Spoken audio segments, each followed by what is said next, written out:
So I read this book, A Court of Thorn and Roses, and this is my honest review of the book, part one, because in this part one, I'm going to talk about things that I didn't like about the book.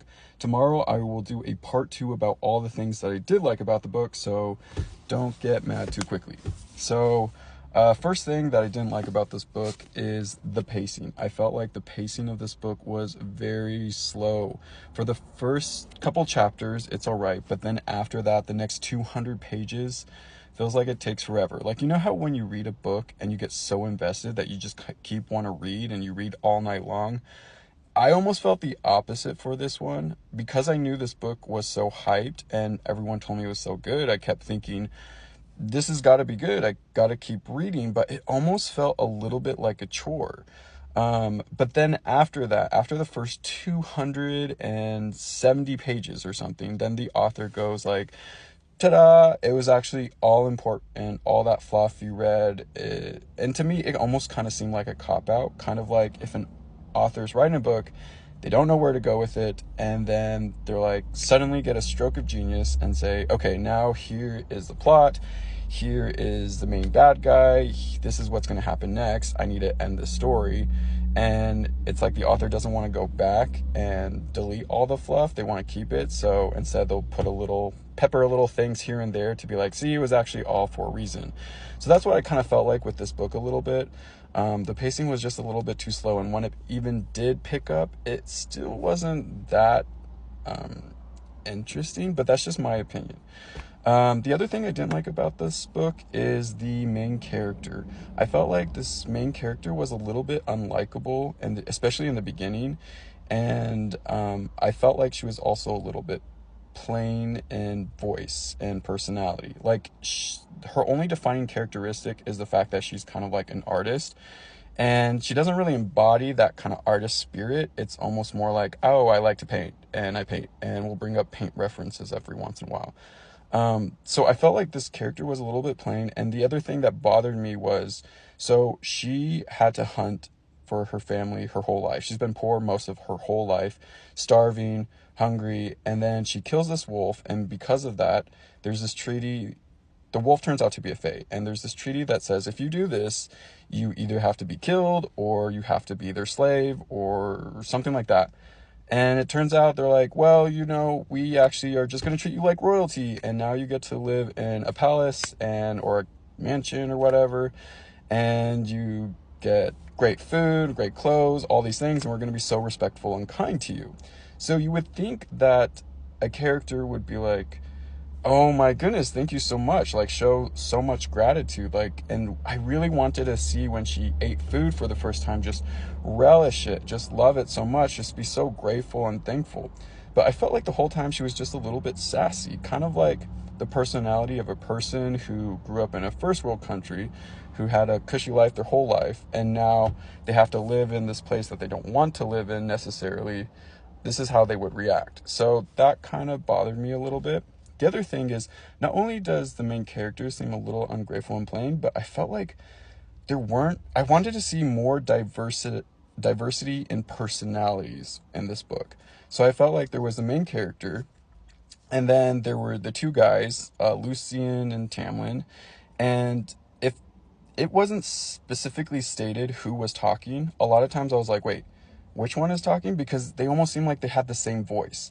They both were kind of respectful, kind of accommodating, and both had cheeky moments. Both were, you know, a little humorous at times, but I felt like they had very plain personalities, and they were so accommodating to her, and it didn't make sense to me until later on. But anyway, so that kind of bothered me. And then the other main personality was like the evil personality. So there was Armantha, and Rysand, and I felt like they were both kind of like, ooh, we are evil and we relish in evil. Like, that was basically their personality. Both of them kind of embodied that spirit, and it seemed like that was the two main personalities, kind of like the plain and the evil, and that was it. So I just wanted to see a little more diversity in personalities, just to create, you know, more conflict and contrast and things like that.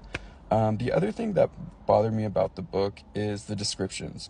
So here she goes into this amazing world of fays, And this is a perfect opportunity to talk about how beautiful everything is, how amazing the food was. And instead, it was like she would see this Fey world and she'd be like, wow, it's so beautiful that, it'd take me 100 years or 1,000,000 years to paint how beautiful it was.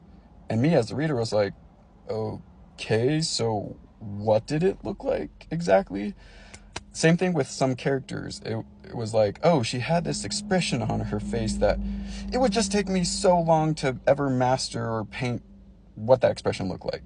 So I'm like, okay, I still want to know. So I think the thing that was a little hard for me was visualizing certain things, because not that I want a long description of scenery or character or whatever, but like there was often times that I felt like there was a little lack of clarity. Like, wait, what scene are we in? Who's this person talking? There was just so many different names and places and things like that. And that was more the focus instead of actually visualizing the book. Like, I love the books where you're reading it and it feels like a movie. You can picture exactly what's going on.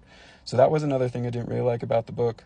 The other thing that bothered me was, so this is kind of a little bit of a spoiler, but there is this point where she has to solve this riddle. And the first time I read the riddle, I was like, okay, I don't know what the answer is. But then I read it through again, and I was like, maybe the answer is hunger, or maybe and I thought, oh wait, it's love, because she talked about how the evil villain lady couldn't have love or couldn't find love or obtain it. And I was like, oh, it's probably love. But then I thought, nah, that's too cliche. That would be too easy.